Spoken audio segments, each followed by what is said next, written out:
हिंदू धर्म में जितने भी रीति रिवाज हैं उन सब का कहीं ना कहीं लिंक आपकी हेल्थ के साथ होता है, उसका कहीं ना कहीं लिंक हमारे खाने के साथ होता है। लेकिन टाइम के साथ due to lack of knowledge हम इसे कह देते हैं कि इसमें तो बहुत, हिंदू धर्म में तो बहुत सारा अंधविश्वास है, लेकिन ऐसा कुछ नहीं है। हमें आंखें बंद करके अपने धर्म को फॉलो करना चाहिए। और एक्चुअली ये एक सनातन धर्म है। सनातन का मतलब होता है इटर्नल लॉ, जो कि अकेला हिंदू धर्म के लिए ही नहीं बल्कि जितने भी मनुष्य हैं दुनिया भर के, उन सबको ये चीज़ अगर फॉलो वो करते हैं तो आप हेल्दी हमेशा रहते हैं। सनातन धर्म के बाद सनातन धर्म को फॉलो जो लोग करते थे, जो कि सिंधु नदी के किनारे रहते थे, उनको हिंदू बोल दिया गया और उनका जो धर्म बना वो हिंदू धर्म बना। तो ऐसे ही आगे चल के बहुत सारे और भी धर्म बने हैं जो कि सनातन धर्म से ही कहीं ना कहीं से उनका लिंक रहता है। अपने धर्म को जानना जरूरी है ताकि आप हेल्दी रह सके और इसको फॉलो कर सके।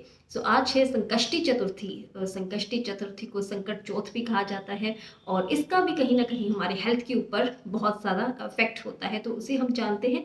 संकष्टी चतुर्थी सबसे पहले तो ये है कि ये पड़ती है आपके कृष्ण पक्ष की चतुर्थी को। हमें पता है कि जो पंचांग है हमारा, जो हिंदू कैलेंडर है, वो हमें लूनर साइकिल के ऊपर वो लूनर साइकिल को वो फॉलो करता है। हमारे कृष्ण पक्ष और शुक्ल पक्ष दो होते हैं और शुक्ल पक्ष की चतुर्थी अलग होती है, कृष्ण पक्ष की चतुर्थी अलग होती है। पूर्णिमा से पहले जो वैक्सिंग फेज होता है मून का, उसकी चतुर्थी शुक्ल पक्ष की चतुर्थी होती है। और जो वैनिंग फेज होता है, जो पूर्णिमा के बाद अमावस्या की ओर न्यू मून की तरफ हम जाते हैं, वो वैनिंग फेज है और उसकी चतुर्थी का बहुत ही महत्व है। और स्पेशली जो माघ महीने की चतुर्थी है उसका खुद से ही बहुत ज्यादा महत्व हो जाता है।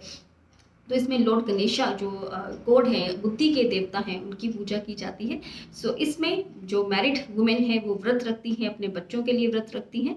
और इसका हेल्थ के ऊपर कैसे इम्पैक्ट होता है, क्योंकि हमें पता है कि जो ज़्यादातर अगर आप नोटिस करेंगे, जो लेडीज़ हैं उनका जो मेंस्ट्रुअल साइकिल है या मेंसेस है या पीरियड्स का टाइम है वो हमेशा शुक्ल पक्ष में पड़ता है। जिनकी नॉर्मल रहती है पीरियड्स, क्योंकि आजकल पीरियड्स का इशू बहुत ज़्यादा है ड्यू टू हार्मोनल चेंजेस या डाइटरी हैबिट्स के कारण बहुत ज़्यादा प्रॉब्लम है, उनकी मैं बात नहीं कर रही हूँ। जिनका नॉर्मलाइज रहता है, और 90% लेडीज, ये आप ये देखना कि आपका जो पीरियड्स है वो हमेशा आपको शुक्ल पक्ष में पड़ता है। और आफ्टर 15 डेज, मतलब 15 डेज शुक्ल पक्ष के पहले 15 दिन में पड़ता है। और उसके बाद जैसे ये पीरियड है चतुर्थी है कृष्ण पक्ष की, तब आपका ओवुलेटरी फेज हो जाता है। और उस टाइम पर क्योंकि ये व्रत रखा जाता है संतानोत्पत्ति के लिए या संतान की रक्षा के लिए, तो इस फेज को हम ओवुलेटरी फेज कहते हैं। इस टाइम पर अगर आप कंसेप्शन करना चाहते हैं तो ये बहुत अच्छा पीरियड होता है।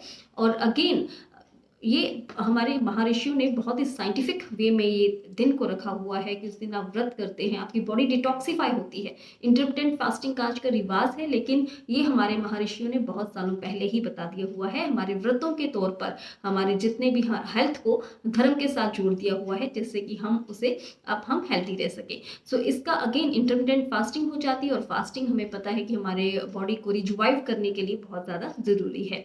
अगेन इस दिन बहुत ही हेल्दी चीज़ें खाई जाती हैं। इस दिन पुग्गा हम नॉर्थ इंडिया में बोलते हैं, जो कि स्वीट डिश बनाई जाती है, जो कि एक मिक्सचर होता है गुड़ का और साथ में तिल का। और हमें पता है तिल और गुड़ बहुत ही रिच सोर्स है कैल्शियम का, आयरन का, पोटाशियम का, बहुत ही अच्छा रिच सोर्स होते हैं। और ये क्योंकि सर्दियों का टाइम है, सर्दियों का टाइम है, हमारी इम्यूनिटी जो है वो लो रहती है और ये इम्यूनिटी को बूस्टअप करने के लिए बहुत ज़्यादा ज़रूरी होती है। अगेन शकरकंदी जो खाई जाती है या फिर शुगर केन की भी हम पूजा करते हैं, तो अगेन ये आपकी इम्यूनिटी को बूस्ट अप करने के लिए बहुत ज़्यादा ज़रूरी है। कुछ भी अनसाइंटिफिक नहीं है सनातन धर्म में। आप आंखें बंद करके अपने धर्म को विश्वास के साथ फॉलो कर सकते हैं। टाइम के साथ कुछ एक चीज़ें हैं जो हमने इसमें डाल दी हैं खुद से ही, वो हमें नहीं फॉलो करनी है, लेकिन हमें जो एक्चुअल धर्म है उसे फॉलो करना है।